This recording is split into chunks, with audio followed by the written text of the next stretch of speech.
Hello friends. आज हम लोग बात कर रहे हैं इंडियन कॉन्स्टिट्यूशन में 126th अमेंडमेंट बिल जो पास हो चुका है लोकसभा राज्यसभा से, लेकिन अभी एक्ट नहीं बना है। जब प्रेसिडेंट साइन कर देगा तो वो एक्ट बन जाएगा। 126वां संविधान संशोधन विधेयक दो कामों को मेनली जो लाया गया है वो दो कामों के लिए है। पहला,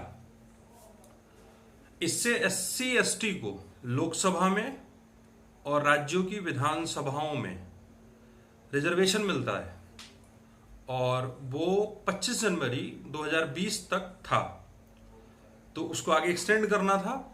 अब उसको 10 साल के लिए फिर आगे एक्सटेंड कर दिया गया, यानी कि 2030 तक। आर्टिकल 366 का सब क्लॉज 2 एंग्लो इंडियन की डेफिनेशन देता है, आंग्ल भारतीय लोगों की परिभाषा देता है। उनको भी हमारे यहां रिजर्वेशन मिला हुआ है। लोकसभा में 2 एमपी नॉमिनेट कर सकता है प्रेसिडेंट, और हर विधानसभा में जहां भी एंग्लो इंडियंस लोगों की आबादी थोड़ी बहुत भी है तो एक एमएलए नॉमिनेट करने की पावर गवर्नर को दी गई है। और जो एंग्लो इंडियन आंग्ल भारतीय की जो परिभाषा है वो आर्टिकल 366 के सब क्लॉज 2 में दी है, मैंने अभी बताया आपको।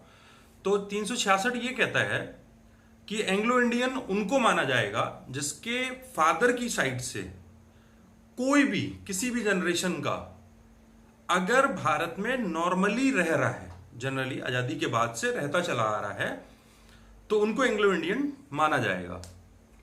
यानी कि मां हो सकता है इंडियन हो, लेकिन अगर फादर यूरोपियन है तो उसको, अगर आजादी से पहले की बात कर रहे हैं, अगर वो तब से कंटिन्यू इंडिया में रह रहा है तो उनको एंग्लो इंडियन माना जाएगा।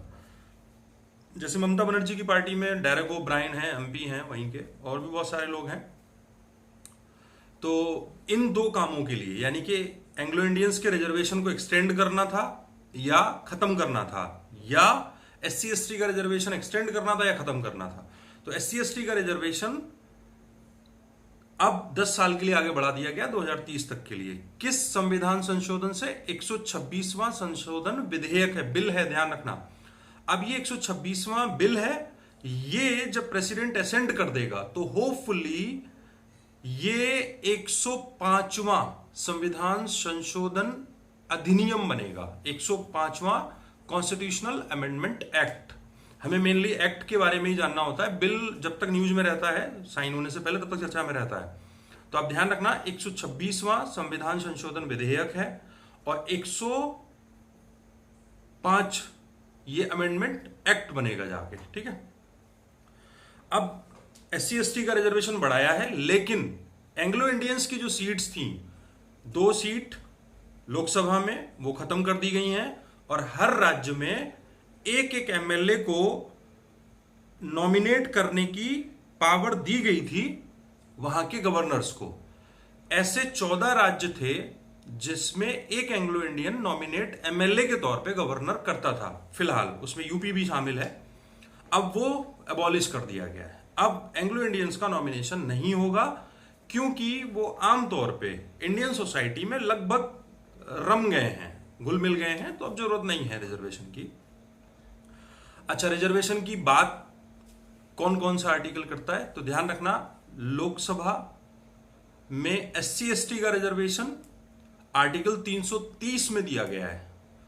330 में एससी एसटी का रिजर्वेशन है और 331 में एंग्लो इंडियंस का रिजर्वेशन है, ठीक है। ऐसे फिर 332 में विधानसभाओं में, यानी कि एमएलए नॉमिनेट करने की पावर एससी एसटी की सीटें रिजर्व 332 में है, और 333 में विधानसभा में एक एमएलए एंग्लो इंडियन नॉमिनेट करने की पावर गवर्नर को है। एक बार दोबारा बोल दे रहा हूं, 330 में लोकसभा में एससी एसटी का रिजर्वेशन है, 331 में एंग्लो इंडियंस 2 लोकसभा में नॉमिनेट हो सकते हैं, 332 आर्टिकल 332 विधानसभा में रिजर्वेशन का प्रोविजन करता है एससी एसटी के लिए, जो इलेक्शन के थ्रू आएंगे, सीट रिजर्व होगी पर्टिकुलर जिस जगह आबादी होगी, और 333 में एंग्लो इंडियंस के लिए रिजर्वेशन है। तो 333 वाला खत्म, 331 वाला खत्म, दोनों जगह एंग्लो इंडियन था, तो ये प्रोविजन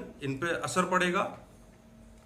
और 334 में एक ओवरऑल रिजर्वेशन का प्रोविजन भी था कि 70 साल तक इनका बना रहेगा रिजर्वेशन एससी एसटी का, ये अभी तक प्रोविजन था। लेकिन अब 334 में भी अमेंडमेंट किया जाएगा और वहां लिखा जाएगा कि आने वाले 10 साल और जुड़ रहे हैं, यानी कि 70 में 10 और, अब वहां लिख दिया जाएगा 80 साल तक रिजर्वेशन कंटिन्यू रहेगा। ठीक है, तो यहां इंपॉर्टेंट बात है, एक तो कॉन्स्टिट्यूशनल अमेंडमेंट एक्ट कौन सा बनेगा आगे जाके 105, और कॉन्स्टिट्यूशनल अमेंडमेंट बिल है 126, ये ध्यान रखना है आपको। ठीक है, ये हम रिजर्वेशन पे थोड़ी सी चर्चा करना चाह रहे थे, इसलिए मैंने आपसे शेयर कर दिया। बाकी अगर अच्छा लगे तो लाइक करिए, शेयर करिए। Thank you.